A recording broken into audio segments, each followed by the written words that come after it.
Basic Test. Unit 8. Listening. Exercise 2. Marios Hamlin is a recruitment consultant and he's very kindly agreed to come and talk to us today about his job. Welcome, Marios. Hi, nice to be here. Would you like to start by telling us what you do? Well, we specialize in helping companies find the right person for a specific job. So, do you interview people? Usually, yes, but I have a team of people who I've trained. And so it's not essential for me to be there in every interview. Do you enjoy what you do? Well, I look forward to Monday mornings, so I suppose that's a good sign. And I don't think I have ever been bored at work, not even for a moment. What's a typical day like for you?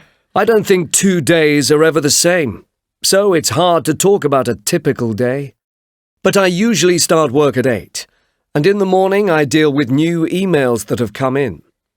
These include CVs that people have sent us. I might need to make a few phone calls. Do you spend a lot of time on the phone? Yes, I do. I try to contact people immediately if they are looking for staff.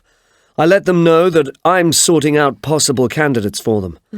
Then, for people who are looking for work, I prefer to phone them and let them know I've received their CVs. I think it's more personal that way. And what are your afternoons like? We usually interview people in the afternoons, between 2 and 4 o'clock.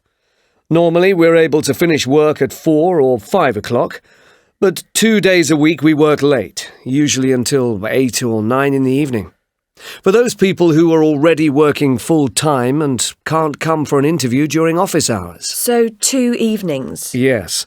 And also, I sometimes have to make phone calls from home for people who are only available in the evenings.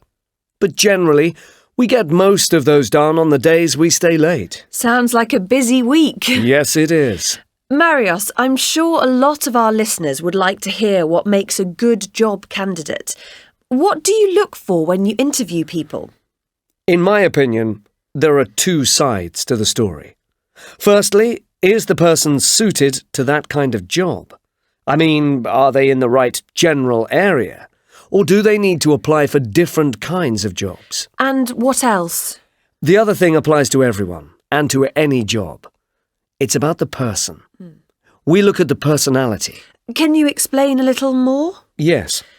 In most jobs, you need to be able to communicate well and get on with others.